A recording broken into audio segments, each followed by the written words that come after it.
Hey guys, Professor Bill Comic Book University and Justice League Odyssey issue number 10. Let's talk about one of the most tedious comic books on the market today with this unbelievably gorgeous variant cover, mind you. But yeah, this cover and what happens in the book tells me about the comic book I actually want to read. By the same team, but I just really not interested in this one anymore.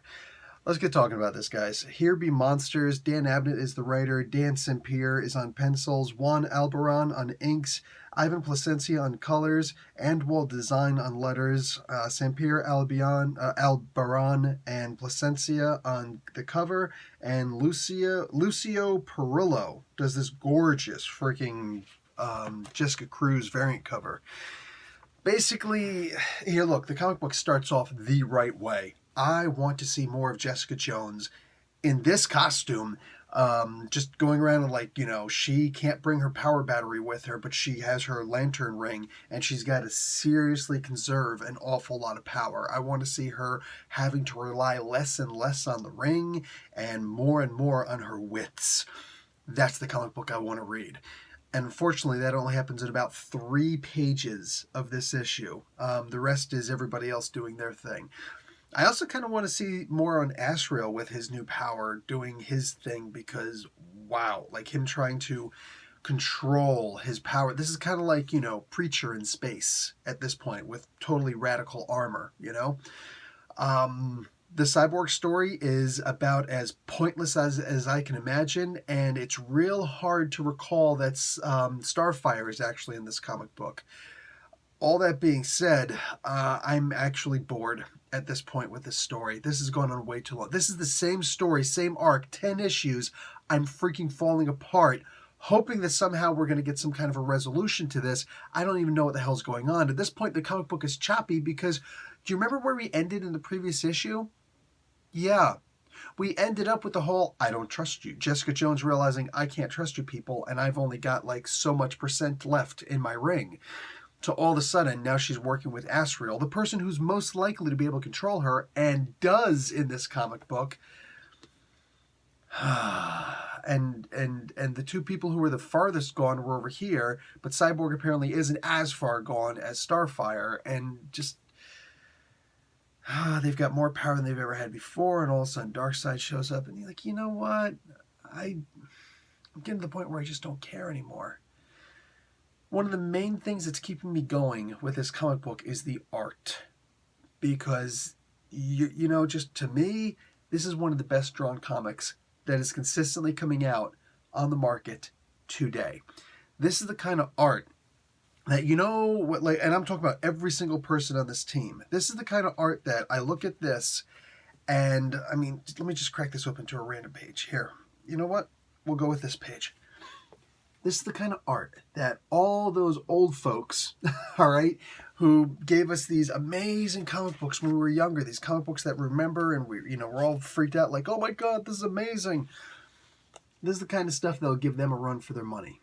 All these people, who back in the day did these great comic books, and today they're just like, oh yeah, man, the people today don't know what they're doing. Really? Really? Don't say that about everybody, because damn it, we got some gorgeous work out today. And this right here is one of those books that epitomizes that. And Dan Abnett is on this also. Dan Abnett is the dude who gave us one of the greatest Aquaman stories ever. Dan Abnett is one of those guys that gave us some of the best Superman stories ever. You'd pay to have this guy on pretty much any book out there today. I don't know what's happening with this book, though. It's disjointed and it's dragging ass, man. The image I have of this comic book is a dude with, like, I don't know, 20 pounds worth of lead just pulling his sweatpants down as he continues walking down the street. That's the image I have of this comic book at this point. It's dragged on for too long, and literally, I'm not exaggerating when I say this, for the past 3 issues, including this one, so this one, and so with issue 8 and on, I've only, maybe even from issue 7 and on, I've only been reading this comic book thinking, this is going to be canceled soon. I don't think it's going past issue 10. And then I do it on the horizon, I'm like, oh, issue 12?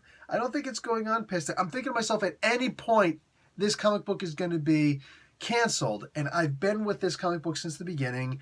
It's been going on for approximately a year now, whatever. And I just want to stick with it to see the end of this and the resolution of this, because I feel like this is going to be important.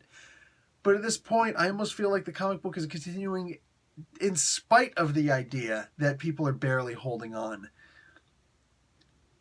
At some point, it comes time to either put up or shut up. And this comic book needs to make that decision at this point.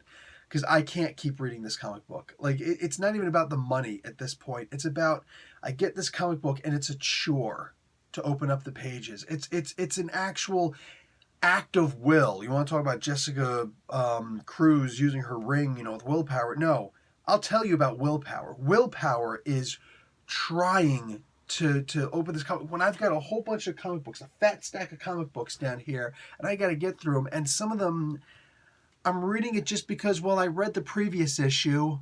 That's literally the only reason why I'm reading the comic book at this point, and I'm starting to feel silly because I don't think this comic book is going to end on its own volition.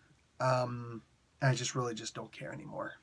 So maybe I'll be here next, issue, but maybe I won't. Yeah, it's an actual effort to get through a book. What I actually want to see is, as I've already said, I want to see mostly a Jessica. It just came on season 3, so I want to see a Jessica Cruz story where she's just doing this, but I don't want these other guys involved in this story. Only 4 people on this team, and there's 3 people too many. That's the way I look at it. This should be a Jessica Jones solo book. Anyway, guys, Professor Bill, Comic Book University. Class dismissed.